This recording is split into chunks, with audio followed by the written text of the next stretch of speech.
Shalom, selamat pagi jemaat dikasih Tuhan. Kembali kita berjumpa dalam renungan pagi. Yuk mari pagi hari ini kembali saya mengajak kita semua untuk merenungkan firman Tuhan. Supaya dengan firman Tuhan hidup kita akan terus dibangun. Dan kita pun akan semakin bertumbuh, diteguhkan dan dikuatkan dalam iman dan pengharapan. Sebab firman Tuhan adalah kebenaran yang memerdekakan hidup kita. Firman Tuhanlah yang menjadi sumber kekuatan kita. Firman Tuhan, pedoman dan penolong bagi kita. Bahkan firman Tuhan jugalah yang akan senantiasa menuntun kita dan menerangi setiap langkah hidup kita. Mari jemaat dikasih Tuhan, sebelum kita merenungkan firman Tuhan pagi ini, kita akan bersama-sama berdoa terlebih dahulu. Bapa di surga, kembali Tuhan pagi hari ini kami datang ke hadirat-Mu. Kami sungguh mengucap syukur atas segala kebaikan-Mu, atas setiap waktu yang Tuhan beri bagi kami, atas setiap kesempatan yang Tuhan berikan, atas begitu besar kasih setia Tuhan, begitu besar rahmat dan anugerah Tuhan. Segala berkat dan kemurahan-Mu, perlindungan-Mu, penyertaan-Mu, pertolongan-Mu, dan juga pemeliharaan-Mu ya Tuhan atas seluruh hidup kami. Terima kasih ya Tuhan. Dan pagi hari ini kembali kami mau merenungkan firman-Mu. Mari Tuhan Kau yang singkapkan, nyatakan kebenaran firman-Mu.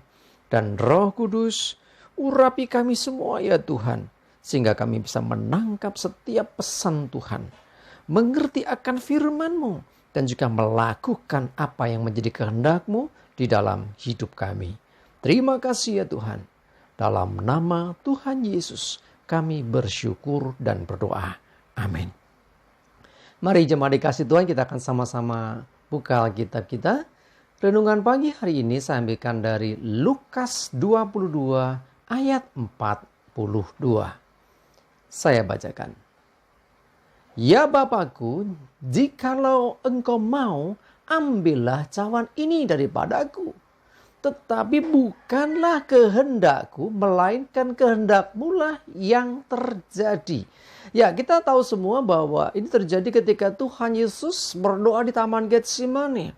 Dan perjuangan yang luar biasa dalam doa ini sampai peluhnya menetes seperti tetesan darah. Ya, ini luar biasanya apa? Statement yang dinyatakan dalam doa ini.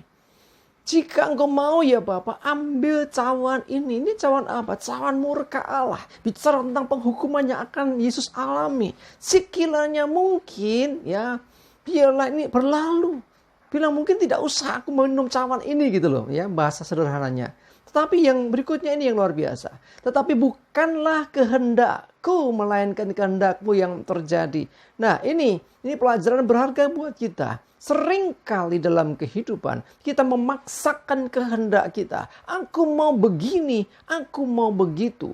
Dalam doa-doa kita pun seringkali kita berdoa yang ya ada yang dengan cara memaksa tanda kutip. Doa yang mengancam Tuhan. Tuhan, tolong aku begini. Kalau enggak nanti aku begini loh. Tuhan kok diancam. Nah, kita belajar hari ini bagaimana Tuhan Yesus. Ya, dalam posisi sebagai manusia. Ya, dia juga punya keinginan. Ya, dia kalau suruh milih ya milih tidak usah minum cawan itu. Tidak usah mengalami yang namanya penderitaan sampai kematian di atas kayu salib. Tapi perhatikan. Tetapi bukanlah kehendakku, melainkan kehendak-Mu yang terjadi. Jadi bukan mauku ya Tuhan. Bukan maunya manusia Yesus. Tetapi biarlah kehendak Tuhan yang terjadi. Demikian juga dengan hidup kita. Mari belajar dalam hal ini. Untuk bukan kehendakku, bukan mauku, bukan keinginanku ya Tuhan. Tapi biar kehendak-Mu yang jadi atas hidupmu. Bahkan Tuhan Yesus pernah mengajarkan doa Bapa kami. Ingat ya. Datanglah kerajaan-Mu, jadilah kehendak-Mu di bumi seperti di surga. Jadi kehendak Tuhanlah yang dinyatakan. Kalau kita ya masih berdoa ngotot ya dengan alasan, loh kan berdoa nggak jemu-jemu, doa kan nggak boleh menyerah, terus minta terus sampai terjadi. That's okay. Saya mau katakan ya, Memang Yesus juga mengajarkan seperti ya seorang perempuan janda itu yang dodokin hakim itu ya. It's okay, tidak sepenuhnya salah. Tetapi untuk hari ini saya mau kita belajar ke level yang lebih tinggi lagi. Ke next level. Jadi bukan sekedar keinginanku saja yang diperjuangkan. Tetapi belajar keinginan Tuhan atau kehendak Tuhan. Jadi doanya jangan Tuhan aku minta begini, aku ingin begitu, aku ingin diberkati ini, itu dan sebagainya. Tapi belajar, Tuhan engkau inginkan apa dari hidupku? Tuhan apa yang kau kehendaki dari hidupku? Nah itu namanya kita akan naik ke level yang lebih tinggi.